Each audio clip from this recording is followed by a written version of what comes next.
ओम नमो भगवते वासुदेवाय। जय जय श्री चैतन्य जय नित्यानंद, जय अद्वैत चंद्र जय गौर भक्तवृंद। हरे कृष्णा। আমাদের আজকে শ্রী চৈতন্য চরিতামৃত ক্লাস 379তম পর্ব।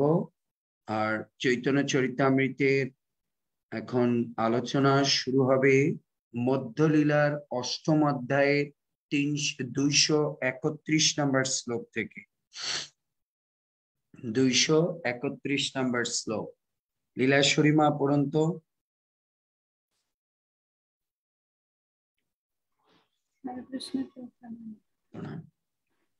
শ্লোক 231।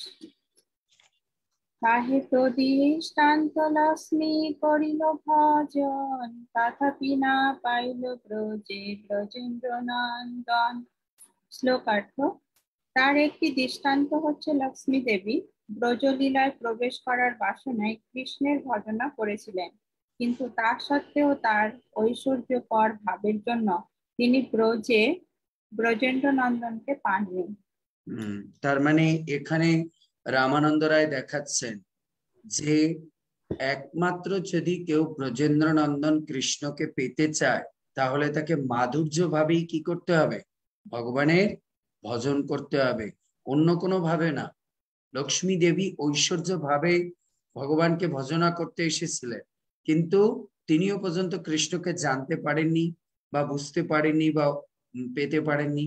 এর জন্য তিনি এখনো বেলবনে বসে তপস্যা করছেন। এর জন্য আমরা বুঝতে পারি কৃষ্ণকে প্রাপ্ত হতে হলে ঐশ্বর্য ভাবের কোনো নাম লেশ গন্ধ থাকলেও সে কৃষ্ণকে কখনো বুঝতে পারবে না। তারপরে শ্লোক 232। নায়ং শ্রিয়ঙ্কে নিয়ন্তরাতে প্রসাদা সাজসিতাম নলিন গন্ধা রুচাম পুতো অন্নঃ। রাসোৎসবে অশ্ব ভুজদণ্ড গৃহীত কণ্ঠঃ লব্ধ আশিসাম ইয়া উদকাৎ ব্রজ সুন্দরী নাম। অনুবাদ: শ্রীকৃষ্ণ যখন বৃন্দাবনে রাসোৎসবে ব্রজ গোপিকাদের সঙ্গে নৃত্য করেছিলেন, তখন ব্রজ গোপিকারা তার বাহু যুগলের দ্বারা আলিঙ্গিতা হয়েছিলেন। শ্রীকৃষ্ণের এই প্রকার অনুগ্রহ তার বক্ষ বিলাসিনী লক্ষ্মী দেবী প্রভৃতি চিৎ জগতের নিতান্ত অনুগত শক্তিদেরও লাভ হয়নি। পদ্মগন্ধা স্বর্গীয় রমণীদেরও যখন তা লাভ হয়নি, তখন এই জড় জগতের স্ত্রী লোকদের কথা আর কি বলবো। এখানে বলছে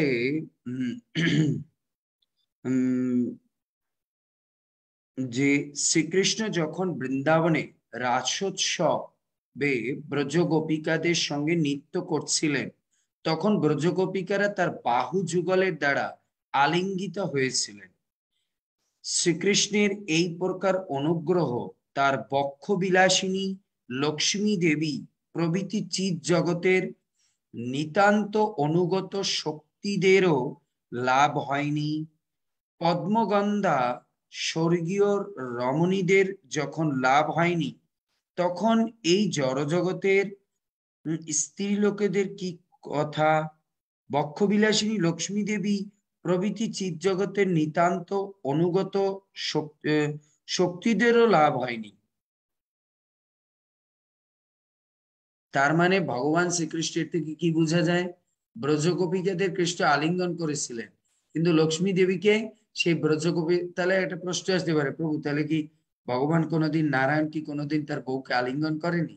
করেছে, কিন্তু ব্রজগোপিকাদের যেভাবে প্রেমে আড়ষ্ট হয়ে আলিঙ্গন করেছে সেই ভাব কি লক্ষ্মী দেবীরা প্রাপ্ত হয়নি। তা যদি ঐশ্বর্য ভাবে ভগবানের বক্ষ বিলাসিনী বউয়েরা যদি এ না পায়, তাহলে আমরা ঐশ্বর্য ভাবে ভগবানকে ভালোবেসে কোনোদিন সেই আলিঙ্গন সুখ পাবো? এর জন্য মাধুর্য ভাবে পূজা করতে হবে। তাই কেউ যদি, এই যে আমরা দেখি অনেক মায়েরা আছে বা অনেক ভক্তরা আছে, দেখি গোপাল পূজা করে, খালি গোপাল। আপনি গোপাল পূজা করলে কোনোদিন মাধুর্য ভাবে যেতে পারবেন? হবে না। কারণ আমাদের উদ্দেশ্য কি? রাধা কৃষ্ণের মাধুর্য প্রেমকে আস্বাদন করা, কারণ সেটা হচ্ছে টপ মোস্ট। এর জন্য আপনাকে প্র্যাকটিস করতে হবে ওইটাই, আপনাকে প্র্যাকটিস করতে হবে এই জগতে সেইটা। আপনি যেটা প্র্যাকটিস করবেন ওইটাই আপনি প্রাপ্ত হবেন। পুতনা চিন্তা করে গেছে দুধ খাওয়াবে, দুধ খাওয়াবে। ভগবান কি তাকে গোপী দেহ দিয়েছে? না, তাকে মাতৃদেহেরই একজন সার্ভেন্ট বানিয়ে দিয়েছে। এর জন্য যে রকম চিন্তা করবেন, যে ভাব নিয়ে আপনি চিন্তা করবেন, সেই ভাব প্রাপ্ত হবেন। এখন যদি আপনি গোলক বৃন্দাবনে যে মা হয়ে থাকতে চান, তো আপনি মা হয়ে থাকবেন। কিন্তু গোস্বামীগণ তারা গোপী রূপে, কারণ তাহলে 24 ঘন্টা থাকা যাবে। মা হলে তো 24 ঘন্টা থাকা যাবে না, কারণ গোলক বৃন্দাবনে মায়ের লীলা হচ্ছে নৈমিত্তিক লীলা। ওটা ভগবানের যখন ইচ্ছা করে তখন তিনি মাতৃলীলা আস্বাদন করে। কিন্তু গোলক বৃন্দাবনে মুখ্য লীলা কি? এই ব্রজ গোপিকাদের সঙ্গে লীলা। এর জন্য আচার্যগণ সবসময় মাধুর্য ভাবের চিন্তা করতে বলছেন, রাধাকৃষ্ণের পূজা করতে বলছেন। সমস্ত আচার্যগণ দেখুন, কোনোদিন সনাতন গোস্বামী, রূপ গোস্বামী, প্রভুপাদ, এদেরকে আমরা শুনি না যে অন্য কোনো ভাবে একটা রসকে নিয়েই তারা পড়েছিল, সে হচ্ছে রাধাকৃষ্ণ। বুঝতে পেরেছি? তারপরে তাৎপর্য, এই শ্লোকটি শ্রীমদ্ ভাগবতের দশম স্কন্ধের 47তম অধ্যায়ের 60 নং শ্লোক থেকে উদ্ধৃত হয়েছে। শ্লোক 233। এত শুনি প্রভু তারে কইল আলিঙ্গন, দুই জনে গলাগলি করেন ক্রন্দন। শ্লোকার্থ, সেই কথা শুনে শ্রী চৈতন্য মহাপ্রভু রামানন্দ রায়কে আলিঙ্গন পূর্বক দুজনে গলাগলি করে ক্রন্দন করতে লাগলেন। তার মানে মহাপ্রভুকে যখন এই কথাগুলো বললেন, তখন মহাপ্রভু রামানন্দ রায়ের মুখে এই কথা শুনে গলাগলি করে, দুজনে গলাগলি করে সে ক্রন্দন করতে লাগলেন যে গোপীদের অনুগত ছাড়া হবে না। এখন একটা প্রশ্ন, এই কথাগুলো তো মহাপ্রভু জানেন, কিন্তু তারপর রামানন্দ রায়কে দিয়ে কেন বলিয়েছেন? কারণ ভক্তের মুখে ভগবানের কথা শুনতে ভালো লাগে, ভালো লাগে। তাই এখানে আবার আমরা দেখলাম মহাপ্রভু সর্বোচ্চ স্তরের প্রেম, রাগানুরাগ, ভক্তি শুনেও সন্তুষ্ট হয়নি। কেন সন্তুষ্ট হয়নি? যতক্ষণ না বুঝায় যে আমরা কোনো গোপীর অনুগত না হয়ে আমরা ভজন করছি, ততক্ষণে আমরা রাধা কৃষ্ণকে প্রাপ্ত হব না। তার মানে এর থেকে এই কি বুঝিয়েছে? মানে আমরা যদি আশ্রয় না নিয়ে কোনো সন্ত মহাত্মা বা সৎগুরু আশ্রয়ে যদি ভজন না করি, তাহলে কোনোদিন আমরা কৃষ্ণ প্রেম প্রাপ্ত হতে পারবো না। এই জন্য মহাপ্রভু কথা ওখানেই ক্ষান্ত দেয়নি, আরো বলো আরো বলো বলে গেছে। তারপরে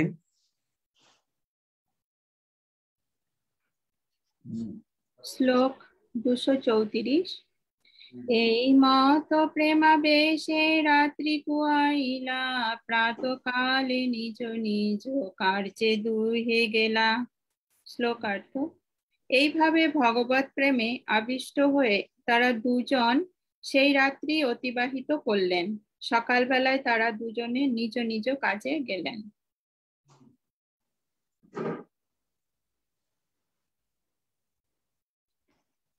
নেক্সট শ্লোক 235 থেকে 37। বিদায় সময়ে প্রভুর চরণে ধরিয়া রামানন্দ রায় কহে বিনতি করিয়া, মোরে কৃপা করিতে তোমার ইহা আগমন, দিন দশ রহিত শোধ মোর দুষ্ট মন। তোমা বিনা অন্য নাহি জীব উদ্ধারিতে, তোমা বিনা অন্য নাহি কৃষ্ণ প্রেম দিতে। শ্লোকার্থ। বিদায়কালে রামানন্দ রায় শ্রী চৈতন্য মহাপ্রভু চরণ ধরে অত্যন্ত বিনীতভাবে বললেন, আমাকে কৃপা করার জন্য আপনি এখানে এসেছেন। অতএব অন্তত 3 দশেক এখানে থেকে আমার দুষ্ট মনকে আপনি সংশোধন করুন। আপনি ছাড়া জীবকে উদ্ধার করার আর কেউ নেই। আপনি ছাড়া অন্য কেউই কৃষ্ণ প্রেম প্রদান করতে পারেন না। এই কথার মধ্য দিয়ে আমরা একটা শিক্ষা পাই, সেটা হচ্ছে কি, একজন ভক্তের সঙ্গ প্রাপ্ত করার জন্য কতটা লালায়িত। যদিও চৈতন্য মহাপ্রভু ভগবান, কিন্তু এখানে সঙ্গ কথা বলেছে।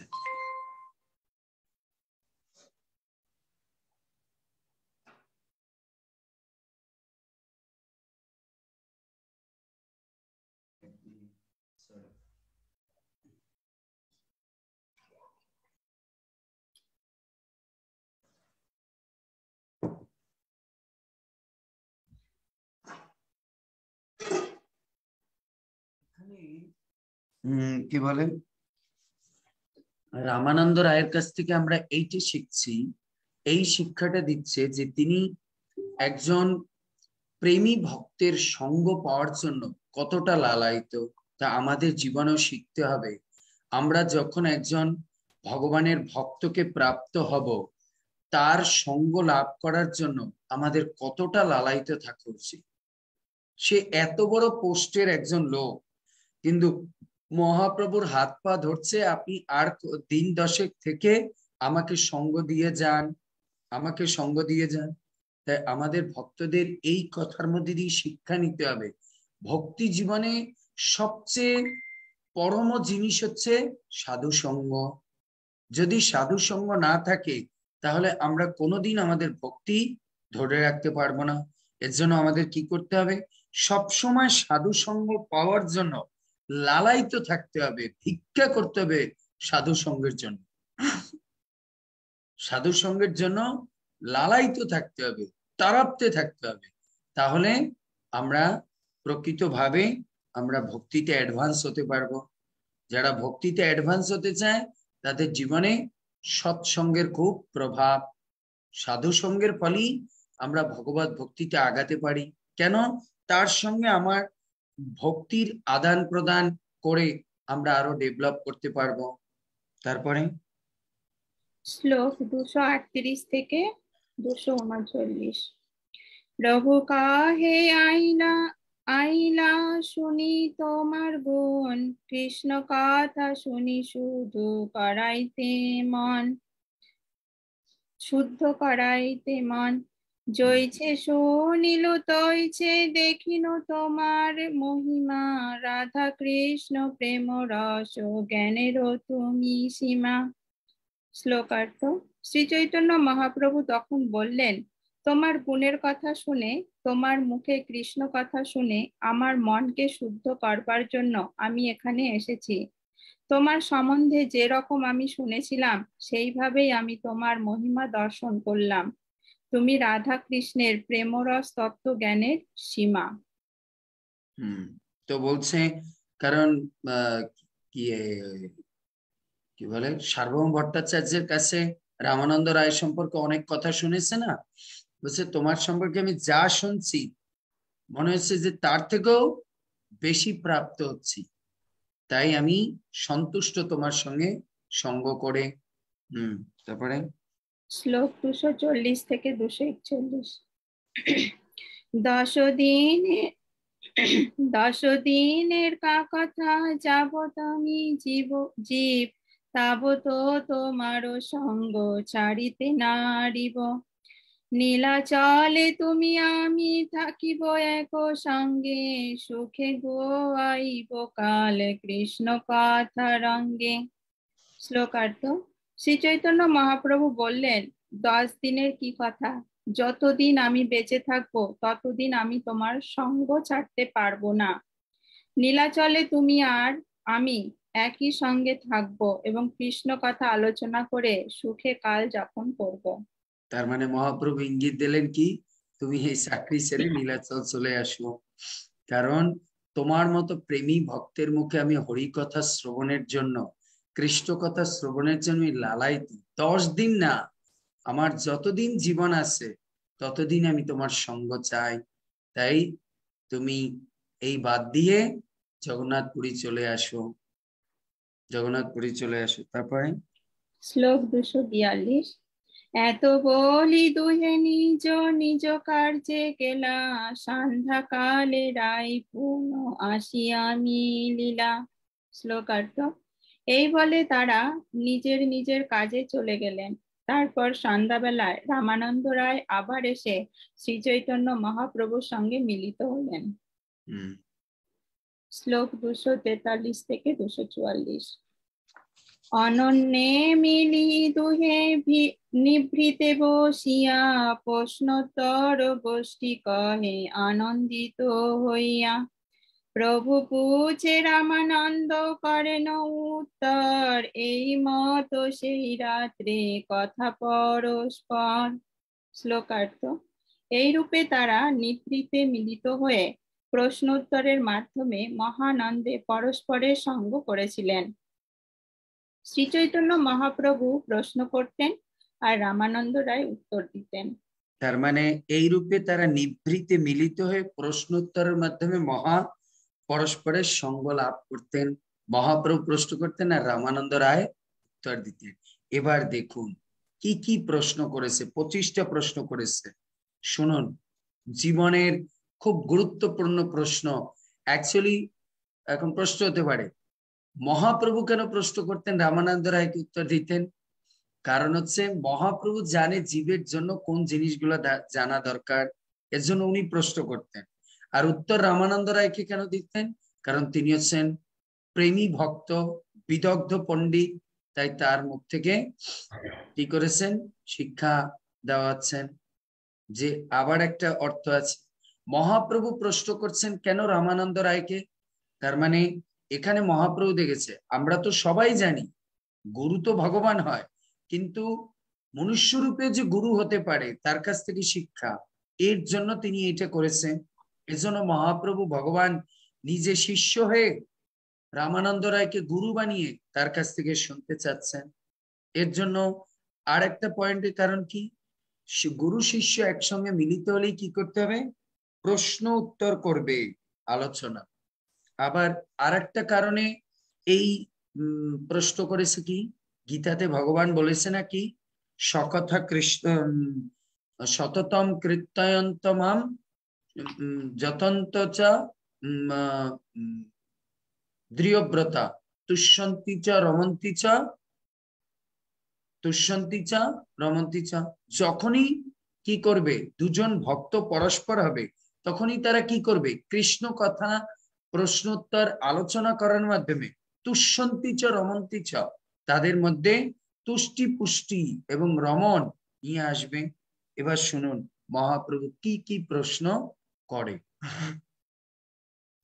ভালো করে শুনবেন এই এখনকার সব কথাগুলো। শ্লোক 245।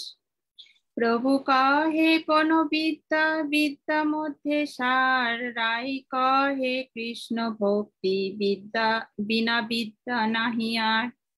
শ্লোকার্থ।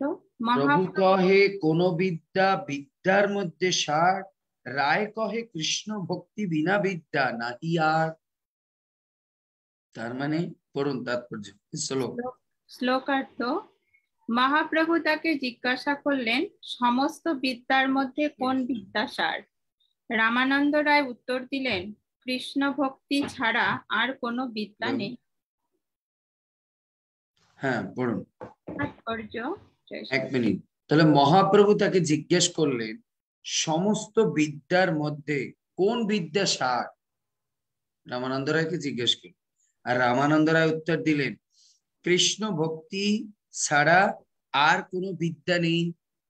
রামানন্দ রায় বুঝালেন এই জগতে কৃষ্ণ ভক্তির মতো বিদ্যা আর কোনো বিদ্যা নেই, আর বাকি যে বিদ্যা সেগুলো হচ্ছে কি, অবিদ্যা, সেগুলো হচ্ছে অবিদ্যা। তাই সমস্ত বিদ্যার মধ্যে সার হচ্ছে কি, কৃষ্ণ ভক্তির বিদ্যা। আর বাকি সব হচ্ছে অবিদ্যা। এখন বলতে পারেন প্রভু তাহলে এই যে আমরা যা পড়াশোনা করে এসেছি, কথাটা হচ্ছে যে বিদ্যা আপনাকে কৃষ্ণ ভক্তির দিকে নিবে সেটা কি কৃষ্ণ ভক্তির বিদ্যা নেয়। এখন যদি আপনি জড় বিদ্যাটাকে কৃষ্ণ ভক্তির দিকে লিড করে নিয়ে যান তাহলে সেটাও কি আধ্যাত্ম বিদ্যা হবে। কিন্তু আপনি জড় বিদ্যাটাকে শুধু যদি অর্থ ইনকাম করে ইন্দ্রিয় তৃপ্তির জন্য কাজে লাগান তাহলে। আবার আছে কৃষ্ণ ভক্তির বিদ্যাও যদি আপনি অর্থ ইনকামের দিকে নিয়ে যান তাহলে সেটা জড় হয়ে যাবে, সেটাও জড় হয়ে যাবে। বুঝতে পেরেছেন? আপনাকে খেয়াল রাখতে হবে যে বিদ্যা আমি কৃষ্ণ ভক্তি আরো উন্নত করতে পারি, মানুষকে কৃষ্ণ ভক্তির পথে নিয়ে আসতে পারি, সেই বিদ্যাকে শ্রেষ্ঠ বিদ্যা বলেছে। তাৎপর্যপূর্ণ তাৎপর্য। জয় শিল প্রভুপাদ কি জয়। 245 থেকে 257 শ্লোকে শ্রী চৈতন্য মহাপ্রভু এবং রামানন্দ রায়ের প্রশ্নোত্তরের বর্ণনা করা হয়েছে। এই প্রশ্নোত্তরের মাধ্যমে চিন্ময় অস্তিত্বের সঙ্গে জড় অস্তিত্বের পার্থক্য দেখানো হয়েছে। কৃষ্ণ ভক্তির শিক্ষা চিন্ময় এবং তা সর্বোত্তম শিক্ষা। জড় জগতের শিক্ষা ব্যবস্থার লক্ষ্য হচ্ছে জড় ইন্দ্রিয় তৃপ্তি সাধনের প্রচেষ্টাগুলি বৃদ্ধি করা। ভোগময় জড় জ্ঞানের ঊর্ধ্বে ঠিক ত্যাগময় জ্ঞান রয়েছে, যাকে বলা হয় ব্রহ্মবিদ্যা। তার মানে এই জড় জগতের বিদ্যার মুখ্য উদ্দেশ্য কি? ভোগ প্রবৃত্তি বৃদ্ধি করা। আর আধ্যাত্ম বিদ্যার উদ্দেশ্য কি? ইন্দ্রিয় তৃপ্তি থেকে নিজেকে মুক্ত রাখা।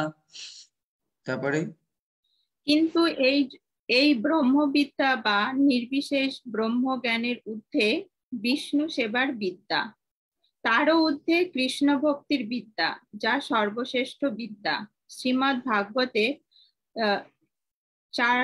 চতুর্থ অধ্যায়ে চতুর্থ স্কন্ধের 29 অধ্যায়ের 49 নং শ্লোকে বলা হয়েছে, তৎকর্ম হরিতোষং ইয়ৎ সা বিদ্যা তন্তির্জয়া। যে কর্মের দ্বারা পরমেশ্বর ভগবানের সন্তুষ্টি বিধান হয় তা সর্বশ্রেষ্ঠ কর্ম, এবং যে বিদ্যা কৃষ্ণ ভাবনা প্রদান করে তা সর্বশ্রেষ্ঠ বিদ্যা। যে কর্মের দ্বারা ভগবানের সন্তুষ্টি বিধান হয় এবং হয় তা সর্বশ্রেষ্ঠ কর্ম, এবং যে বিদ্যা কৃষ্ণ ভাবনা প্রদান করে তা সর্বশ্রেষ্ঠ বিদ্যা। কত সুন্দর কথা বলছে। সর্বশ্রেষ্ঠ বিদ্যা ভাগবতে বলেছে। তারপরে শ্রীমদ্ ভাগবতে সপ্তম স্কন্ধের 5ম অধ্যায়ের 23 থেকে 24 নং শ্লোকে আরো বলা হয়েছে, শ্রবণং কীর্তনং বিষ্ণু স্মরণ পাদ সেবনম অর্চনম বন্দনং দাসং সখ আত্মনিবেদনম ইতি পুংসা পিতা বিষ্ণু ভক্তি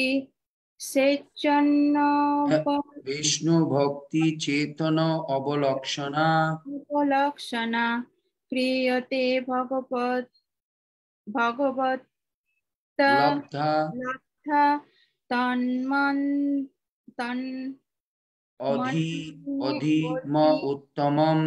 অধীম উত্তমম।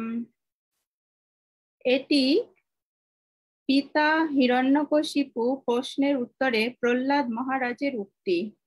বিষ্ণুর মহিমা শ্রবণ এবং কীর্তন, বিষ্ণু স্মরণ, তার শ্রীপাদ পদ্মের সেবা, তার অর্চন, তার বন্দন, তার দাস্য, তার সখ্য এবং তার উদ্দেশ্যে আত্মনিবেদন, এই 9টি ভগবত ভক্তি সাধনের পন্থা। যিনি এই কার্যে যুক্ত হয়েছেন বুঝতে হবে যে তিনি সর্বশ্রেষ্ঠ বিদ্যা অর্জন করেছেন। বুঝতে পেরেছেন? এখানে প্রভুপাদ রামানন্দ রায় যে উত্তর দিয়েছে সেটা কোনো মন গড়া উত্তর না, শাস্ত্রে সেটা ভাগবতে উল্লেখ আছে। এজন্য দুটো ভাগবতের শ্লোক দিয়ে করলেন, কনফার্ম করলেন যে রামানন্দ রায় বলছে যে বিদ্যার মধ্যে সর্বশ্রেষ্ঠ হচ্ছে কৃষ্ণ ভক্তির বিদ্যা। কোন বিদ্যা? বিদ্যার মধ্যে সার। কৃষ্ণ ভক্তি বিনা বিদ্যা নাহি আর, নাহি আর। কোন বিদ্যা? বিদ্যার মধ্যে সার। কৃষ্ণ ভক্তি বিনা বিদ্যা নাহি আর। দুটো শ্লোকের মাধ্যমে ব্যাখ্যা করলেন, মানে দিলেন, ল বুকের মতো রেফারেন্স দিলেন যে হ্যাঁ, উনি যেটা বলেছে ভাগবত তাই বলেছে, ভাগবত তাই বলেছে। এবার আসুন 246 শ্লোক 246।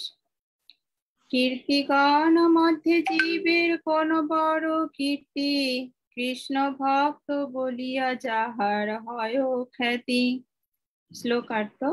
শ্রী চৈতন্য মহাপ্রভু তখন রামানন্দ রায়কে জিজ্ঞাসা করলেন, সমস্ত কীর্তির মধ্যে কোন কীর্তি শ্রেষ্ঠ? রামানন্দ রায় উত্তর দিলেন, কৃষ্ণ ভক্ত বলে যিনি খ্যাতি অর্জন করেছেন তিনি সবচাইতে বড় কীর্তিমান। তো এই জগতে কীর্তির মধ্যে জীবের কোন কীর্তি বড়? কৃষ্ণ ভক্ত বলিয়া যাহার হয় খ্যাত। এই জগতে আমরা কীর্তি কি মনে করি? আমি ডক্টর, আমি ইঞ্জিনিয়ার, আমার ছেলে এফসিপিএস, এটা। কিন্তু সবচেয়ে বড় কীর্তি কি? আমার ছেলে বা আমি কৃষ্ণ ভক্ত, হ্যাঁ না? আজকে দেখুন শিল প্রভুপাদের মা বাবা, এর থেকে বড় আর কীর্তি হয়? তার ছেলেকে সবাই ভগবানের মতো পূজা করে, কৃষ্ণ ভক্তির কীর্তি। আপনাদের দেখুন কত বড় কীর্তি, সবাই মানুষ মহিলাদের কত খারাপ নজরে দেখে, কিন্তু এখন আমি কৃষ্ণ ভক্তিতে আসা পরে সবাই মাতাজি বলে সম্বোধন করে, মাতৃজ্ঞানে আমাকে স্মরণ করে। তাহলে এটা কীর্তির মধ্যে সবচেয়ে বড় কীর্তি হচ্ছে কৃষ্ণ ভক্ত বলিয়া যাহার হয় খ্যাতি। কিন্তু আমরা কি মনে করি? লজ্জা মনে করি, হ্যাঁ না? আমাদের জয়রাধা, এই হেমা মাতাজি, নো, হেমা সুন্দরী। সো এই জগতে কাউরে যদি আমরা জড় জগতের মানুষকে কি বলি, আপনার ও লজ্জা পায়, তখন লজ্জা পায়, আমাকে কেন মাতাজি বলে, লজ্জা পায়, আমাকে কেন কি বলে ভক্ত বলে, এসব বলবেন না আমাকে, আমার একটা নাম আছে, এটাও লজ্জা পায়। ও মনে করে এটা মনে কীর্তি ছাড়া, এটা ওর স্ট্যাটাস ডাউন করে, স্ট্যাটাস ডাউন করে। তারপরে তাৎপর্য। জীবের সর্বশ্রেষ্ঠ কীর্তি হলো কৃষ্ণ ভক্ত হওয়া এবং কৃষ্ণ ভাবনাময় কার্য করা। জড়জগতে সকলেই ধন সম্পদ আহরণ করার মাধ্যমে যশস্বী হওয়ার চেষ্টা করছে। সমাজে জড় উন্নতি লাভের জন্য কর্মীরা নিরন্তর পরস্পরের সঙ্গে প্রতিযোগিতা করছে। এই প্রতিযোগিতার ভাব নিয়ে সারা পৃথিবী পরিচালিত হচ্ছে, কিন্তু এই ধরনের নাম ও খ্যাতি অনিত্য, কেননা তা ততদিনই থাকে যতদিন এই অনিত্য জড় দেহটি থাকে। কেউ জড় ঐশ্বর্যশালী বলে খ্যাতি অর্জন করুন, অথবা নির্বিশেষ ব্রহ্মজ্ঞানী বলে খ্যাতি অর্জন করুন, তা কৃষ্ণ ভক্ত বলে খ্যাতির থেকে অনেক নিকৃষ্ট। গরুড় পুরাণে বলা হয়েছে, কলৌ ভাগবতম নাম দুর্লভং নৈবল্যভতে ব্রহ্মরুদ্র পদোৎকৃষ্টং গুরুণা কথিতং মম। কলিযুগে ভাগবত নামক খ্যাতি অত্যন্ত দুর্লভ, অথচ এই পদটি ব্রহ্মা রুদ্র আদি মহান দেবতাদের পদের থেকেও উৎকৃষ্ট। আমার গুরুগণ এই কথা আমাকে বলেছেন। ইতিহাস সমুচ্চয়ে এক মিনিট, তাহলে দেখুন গরুর পুরাণে বলছে কলৌ ভাগবতম নাম দুর্লভং নৈবল ভব্যতে, কলিযুগে ভাগবত নামক খ্যাতি অত্যন্ত দুর্লভ। তার মানে ভাগবত মানে ভক্তি মূলক যে খ্যাতি সেটা হচ্ছে দুর্লভ। এমনকি ইন্দ্র ব্রহ্মা নামের যে অর্থ তার থেকেও অনেক অনেক গুণ উঠছে, কিন্তু মানুষ এটাকে লজ্জাবোধ করে, মানুষ এটাকে লজ্জাবোধ করে।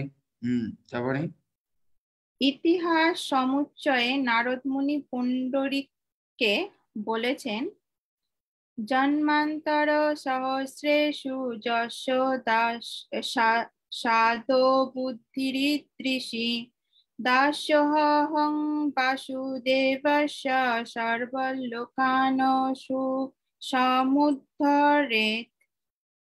বহু জন্মান্তরের পর কেউ যখন উপলব্ধি করেন যে তিনি বাসুদেবের নিত্য সেবক, তিনি তখন সারা জগৎ উদ্ধার করতে পারেন।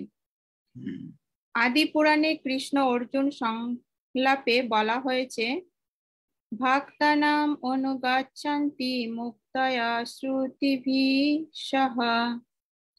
শ্রুতি সহ মুক্ত পুরুষেরা ভক্তদের অনুগমন করেন। তেমনি বৃহন্নারদীয় পুরাণে বলা হয়েছে, অদ্যাপি চ মুনিশ্রেষ্ঠা ব্রহ্মাদ্যা অপি দেবতাঃ প্রভাবং ন বিজানন্তি বিষ্ণু ভক্তিরাত্মনাম। হে মুনিশ্রেষ্ঠ, এখনো পর্যন্ত ব্রহ্মা আদি দেবতারা ভগবত ভক্তের প্রভাব অবগত হতে পারেননি।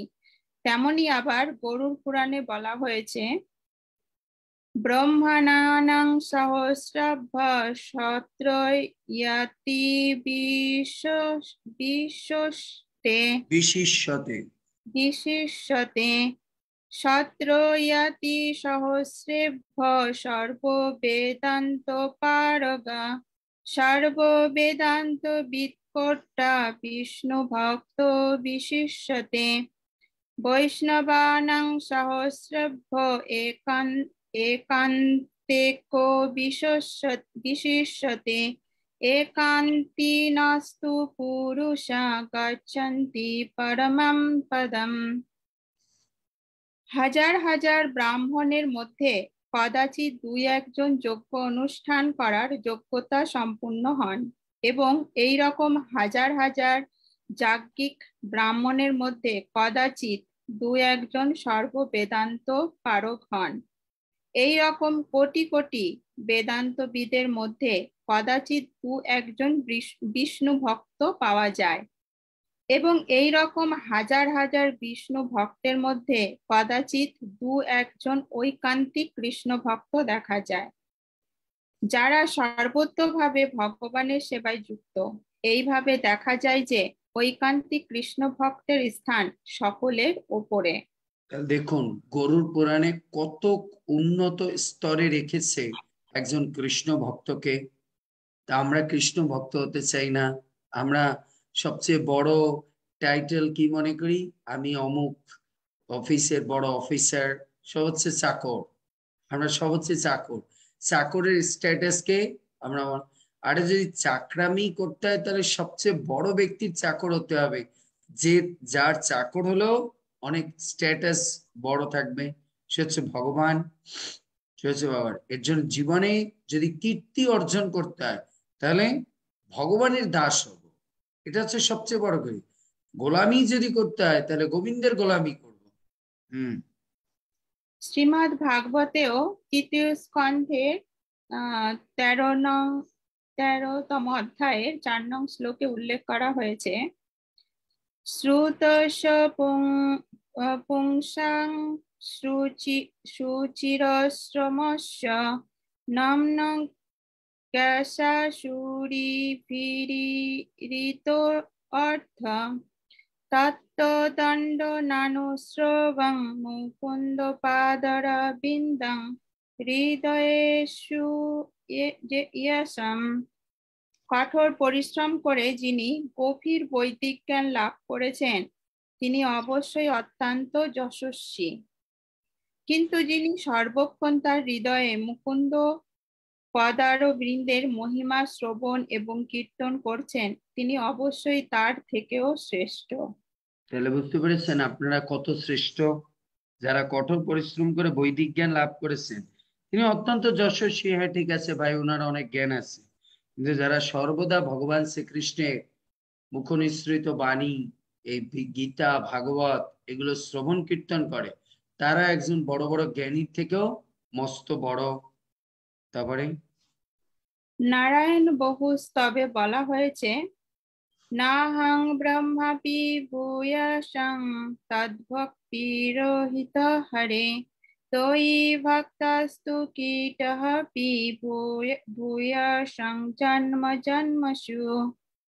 আমি ব্রহ্মার জন্ম আকাঙ্ক্ষা করি না, যদি সেই ব্রহ্মা ভগবত ভক্ত না হয়।